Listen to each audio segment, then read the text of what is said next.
Rise and shine mga ka-RSP, narito na ang gabay, patnubay, palala at prediksyon ngayong araw ng March 12, 2024 mula kay Master Hans Kua.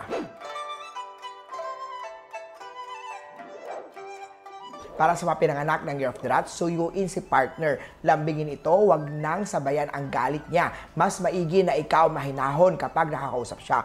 Huwag kalimutan ang pagtulong o pagsuot ng rose quartz. Makakatulong yan sa Love Star. Green at 18 ang swerte kay Year of the Rat. Ox naman tayo, maraming happy star sa chart. Maging grateful sa lahat ng natatanggap magkaroon ng utang na loob para sa mga taong tumulong sa iyo. Silver at 2 ang swerte kay Year of the Ox. Tiger naman, ikaw ang pinakamaswerte ngayong araw. Travel star activated. Ikaw ay magkakaroon o magkakataon upang magtrabaho abroad. Huwag kalimutan magsuot ng all-in-one bracelet upang maiwasan ang mga mistake star. Gold at 6 ang swerte kay Year of the Tiger.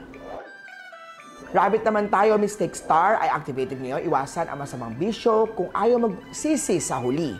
Maroon at 4 ang swerte kay Year of the Rabbit. Dragon naman tayo, may money idea star. Simulan ang pinaplanong negosyo, planuhin maigi ang lahat para maiwasan ang dagdag expenses. Makakatulong ang paglapit sa isang feng shui expert para magabayan sa tamang feng shui ng bahay, ng tindahan, ng location. Yellow at 17 ang swerte kay Year of the Dragon.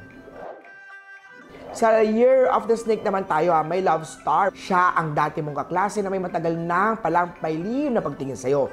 Huwag ka na maghanap ng iba dahil siya ang soulmate mo. Purple at 1 ang swerte kay Year of the Snake.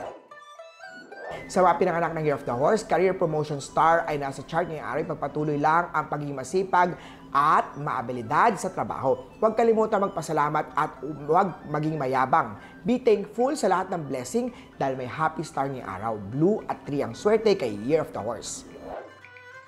Sa Year of the Goat naman, ikaw ang pinakamaraming negative star ngayong araw.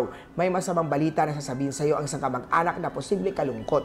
Huwag kalimutan ng prayer sa Diyos at guidance sa nakakatanda sa iyo. Red at 18 ang swerte kay Year of the Goat. Sa Year of the Monkey naman tayo, mag-ingat sa pakikipag-usap kay Sweetheart. Peach at 11 ang swerte kay Year of the Monkey.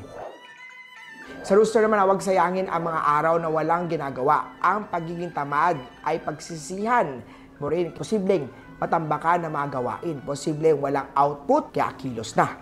White at 19 ang swerte kay Year of the Rooster. Sa mga Year of the Dog, good star ay nasa iyo ngayong araw, kaya huwag magamba kung mabagal ang usad ng pagkakakitaan. Huwag kang hihinto magsumikap.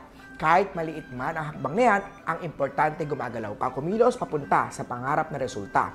White at 9 ang swerte kay Year of the Dog. Sa Year of the Pig naman tayo, may money loss star activated, kaya ikaw ay mawawalan ng maraming pera ngayong taon dahil sa mga problemang posibleng dumating. Ipa-feng shui, magpa-feng shui, magpa-cleansing kay Master Hans Kua. Gray at 17 ang swerte kay Year of the Piggy.